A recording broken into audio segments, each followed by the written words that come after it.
A tiny kitten, barely alive, was carried by her mother to a feeder in a trailer park. She was the only survivor of her litter, weak and had crusted over eyes. Her mother tried her best, but the kitten needed more help than she could provide. That's when Sam, an animal rescuer, stepped in. She received a message about the kitten and rushed to help. The fragile kitten was quickly placed in the care of Kristen, a foster volunteer who specialized in kittens like her. Kristen knew, right away, the kitten was in serious trouble. She was dehydrated, refusing to eat, and barely able to move. It would take everything to save her. One night, things worsened. The tiny kitten stopped eating. Her body was shutting down. Kristen feared she was losing her, but she wasn't ready to give up. Not yet. She kept the kitten warm, stabilized her blood sugar, and started tube feeding her. Slowly, the kitten began to respond. It was a struggle, but Kristen fought for her, just like the kitten fought to survive. Days passed, and the kitten grew stronger. One morning, she started eating on her own. Kristen knew then this little fighter was going to make it. She named her June. Though still small for her age, June's spirit was big. As she healed, her coat changed, revealing beautiful markings on her nose, ears, and paws.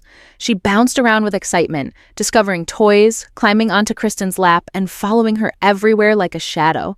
Then, the perfect family came along. They welcomed her with open arms, and from the moment she arrived, it was as if she had always belonged there. A year later, June is no longer the sick, frail kitten she once was.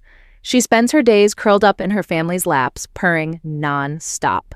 Wherever they go, she follows. She's not just a pet, she's a constant, loving companion. She also has a feline brother, and the two are inseparable.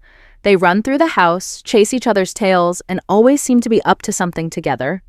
The tiny kitten who was once on the brink of survival now has the best life possible, and she'll never have to fight alone again.